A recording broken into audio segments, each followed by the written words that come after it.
کی بات کرتا تھا وہ خانہ جنگی میں بدل جاتی، مگر ان کا انتقام جو ہے اس کو پورا ہونا چاہیے تھا۔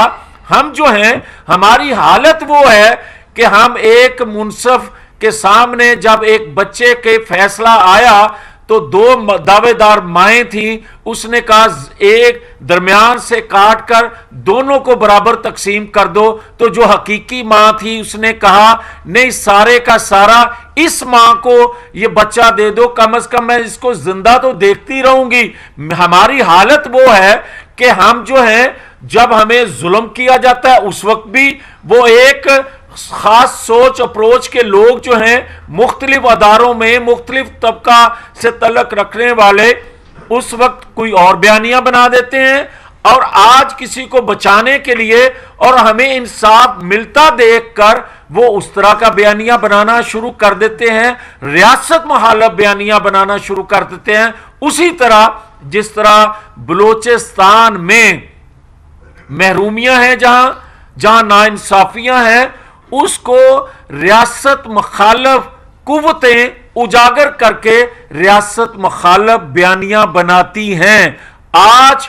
میں ذمہ داری سے یہ بات کہہ رہا ہوں کہ وہی قوتیں جو 2017 میں متحرک تھیں، 2018 میں متحرک تھیں، 9-10 مئی کو جو شخصیات متحرک تھیں، وہ آج پاکستان کے اندر، پاکستان بھر کے اندر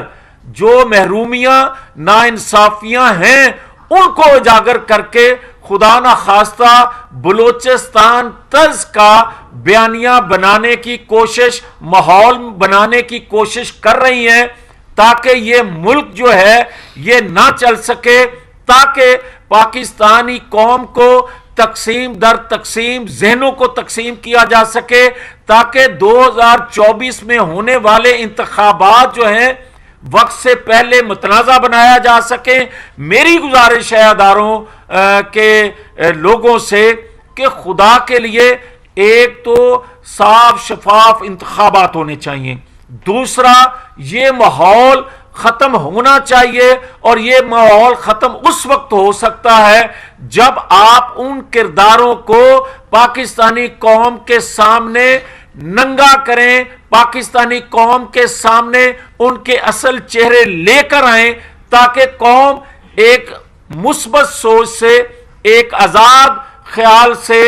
ووٹ کاسٹ کر سکے، اس کو پتہ ہو کہ غیر ملکی قوتوں کے ایجنٹ کون ہیں، ملک کی معیشت برباد اور ملک کو خانہ جنگی میں بدلنے والے کون ہیں، اور ملک کے اندر ناانصافیاں، محرومیوں کو اجاگر کر کے غیر ملکی ایجنڈا کون پورا کر رہے ہیں، اور کون شخص ہے جو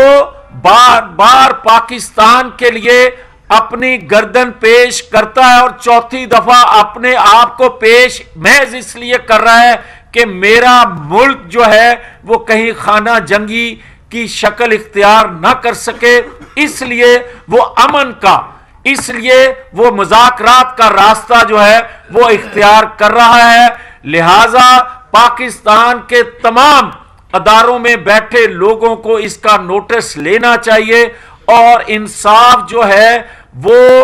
اس سائٹ کا ہو یا اس سائٹ کے لیے 24 کے انتخابات جو ہیں ان سے پہلے ہر ایک کو ملنا چاہیے، ہر ایک کو سزا جزا ملنی چاہیے، تاکہ قوم اپنے مثبت سوچ اور انصاف کو دیکھتے ہوئے اپنا ووٹ کاسٹ کر سکے۔ بہت شکریہ سر۔ میرا سوال یہ ہے کہ آپ نے بتائیے جیل میں ملاقات، اور یہ آپ تو اس وقت وفاقی وزیر حکومت کا حصہ نہیں، تو آپ یہ بات واضح کیوں نہیں بتاتے، کسی کا نام نہیں لے رہے آپ؟ کس ملک کے لوگ جو ہیں وہ مل رہے ہیں سر، یہ بتا دیکھیں۔ گزارش یہ ہے کہ یہ ایک حقیقت ہے کہ غیر ملکی دباؤ جو ہے مختلف اوقات میں پاکستان کی معیشت کو دیکھتے ہوئے پڑتا رہا ہے، مگر آج جو پاکستان کی معیشت جس حالت میں ہے، کمزور ہے، اس کو دیکھتے ہوئے غیر ملکی وہ قوتیں جو پاکستان کو سٹیبل، پاکستان کو ترقی کرتا نہیں دیکھ سکتی،